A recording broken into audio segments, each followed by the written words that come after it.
정미숙은 53세 시집을 왔다. 늦은 결혼이었고 아이는 없었다. 그 사실 하나만으로도 시어머니 박춘자는 처음부터 며느리를 반쯤 내려다봤다. 애도 없고 나이도 있고 그러면 말이라도 잘 들어야지. 미숙은 대답하지 않았다. 말대답을 하면 일이 커진다는 걸 이미 알고 있었기 때문이다. 아침 6시면 일어나 밥을 하고 약을 챙기고 집안을 정리했다. 시어머니는 밥상 앞에서 늘 같은 말을 반복했다. 내가 살아있는 동안은 이 집 내 집이다. 남편 김영호는 그 말을 들을 때마다 숟가락만 움직였다. 미숙은 그 모습을 보며 마음속으로 숫자를 셌다. 결혼한 지 몇 년, 참은 날이 며칠인지. 시어머니는 그런 며느리를 두고 동네에 말했다. 얘는 말이 없어. 그래서 편해. 미숙은 그 말이 칭찬이 아니라는 걸 알고 있었다. 말이 없다는 건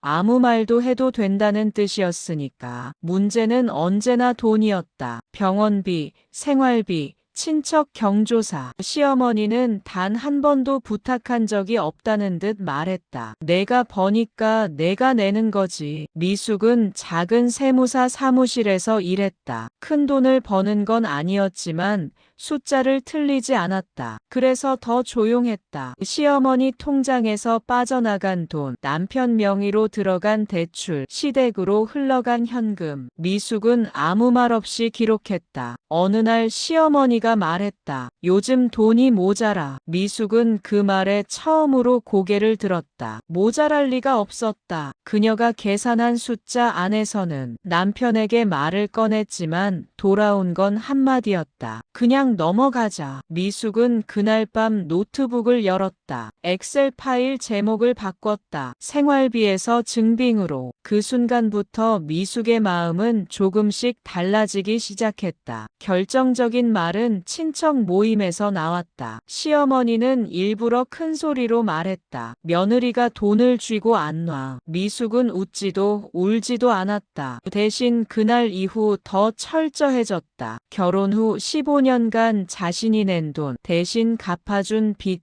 명절마다 빠져나간 현금, 모든 흐름이 한 장의 표로 정리됐다. 남편은 어느 날 불안한 얼굴로 물었다. 너 요즘 왜 그래? 미숙은 차분히 답했다. 원래 이랬어. 사람은 참다가 무너지는 게 아니다. 참으면서 계산한다. 미숙은 그걸 누구보다 잘 알고 있었다. 시어머니는 여전히 말했다. 말 없는 며느리가 최고야. 미숙은 속으로 대답했다. 그래서 아무도 모르게 준비할 수 있었어요. 미숙은 먼저 소리내지 않았다. 무료 법률 상담을 받고 재산 분할 사례를 찾아봤다. 그리고 어느 날 시어머니 앞에 서류를 내밀었다. 이게 뭐냐? 제가 낸 돈이에요. 종이 위 숫자 앞에서 시어머니의 얼굴이 굳었다. 이걸 이제 와서 왜 들고 와? 따진 적 없어요. 정리한 거예요. 집안 분위기는 그날 이후 달라졌다. 친척들은 서로 눈치를 받고 남편은 처음으로 중간에서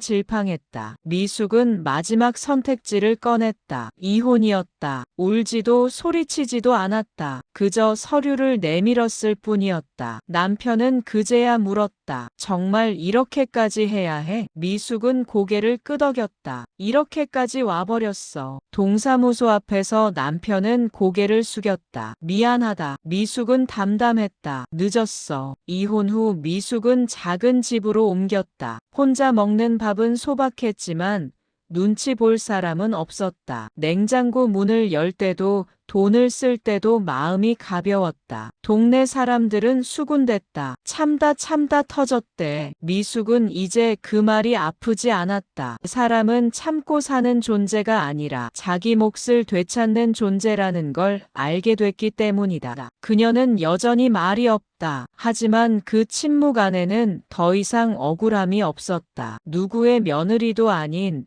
자기 이름으로 사는 삶이 시작되고 있었다.